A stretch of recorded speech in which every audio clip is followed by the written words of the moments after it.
everybody, welcome to Bura. In this episode, I'm going to be talking about the Udemy stock and a policy that was changed many years ago but still has big ramifications today.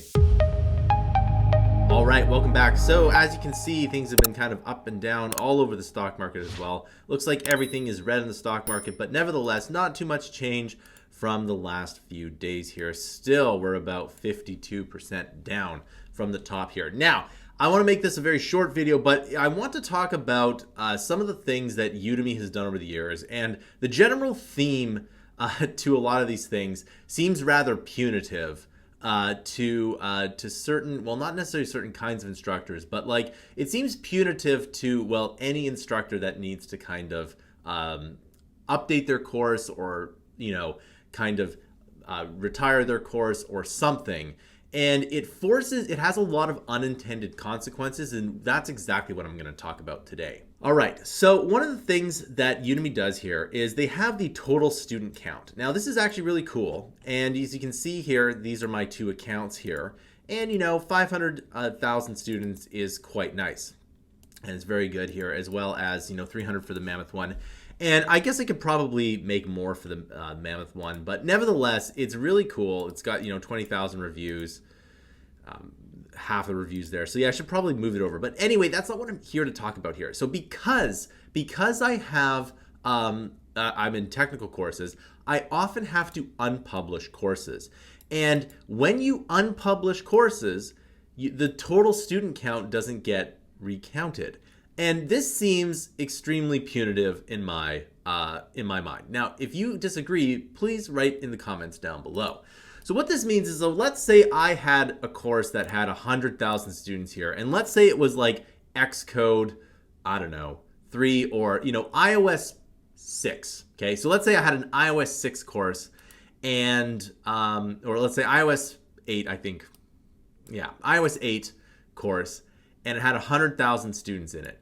Well, eventually iOS 8 is going to become obsolete. The course is just going to become obsolete. Well, guess what? When I unpublish that course, those students are no longer counted. And I think that's a little bit unfair, especially to tech courses, because I had a course that was really big. It just happens to not be published. Now, if you look, like if I just kind of go onto the to the site here. Now, if we look at a lot of like specifically these courses here, and by the way, whenever I talk about any kind of instructor here, remember, I do have respect. But this Swift course is a bundle. It's a huge bundle of courses. And what happens is that every year she updates the course, right? So she gets to retain the ratings and everything. And I think that's a bit of a problem here. It's especially a problem for quote unquote social mobility on the platform. And by just updating the course, what I always wanted to have happen with the updates is that it would be a whole new course, but then it would update just like the apps, but then you got to pay for the update. And I think that's a much better idea.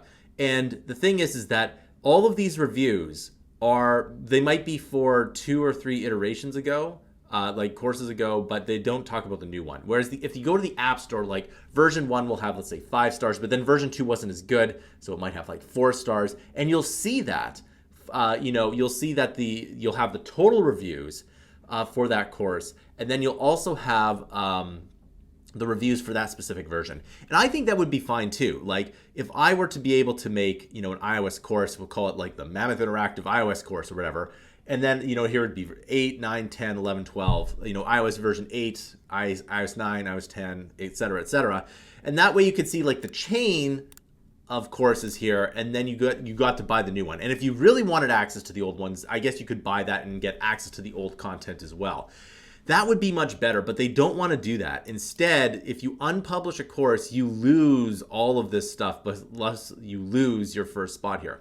And so remember how I talk about why people don't want to go onto Udemy in the first place? Well, this is a big reason here. So if you unpublish a bad course, you lose your spot. And then if you update your course, then, well, you basically can't compete with this because there's no way you're going to be able to, A, plow that many students through the course, and B, get that rating too. And C, you won't be able to get that rating in any kind of UFB, right?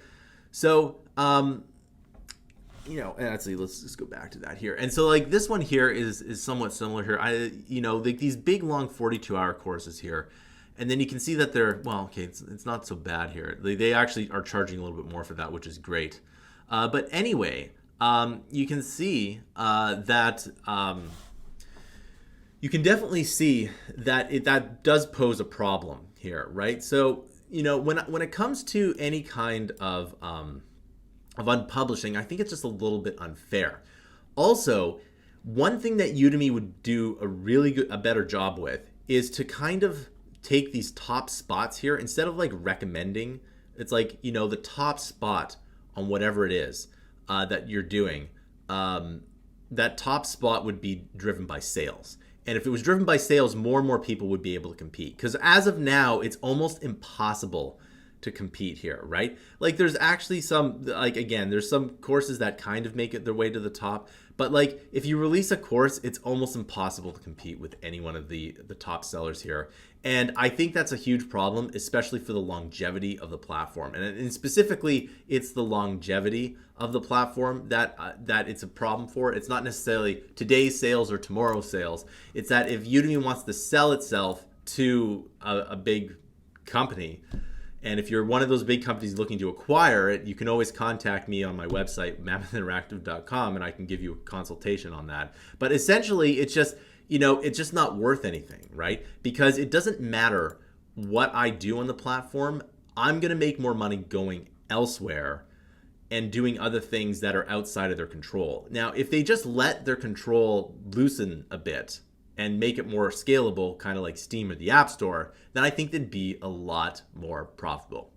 All right, so that concludes this video. Please let me know your thoughts down below. Is it punitive that your students aren't counted when your course is unpublished? Let me know in the comments down below. Also, if you really like this channel, you can pledge for this Kickstarter. Now, this Kickstarter is a bundle within bundles. If you want to learn web development, app development, Python and machine learning, blockchain,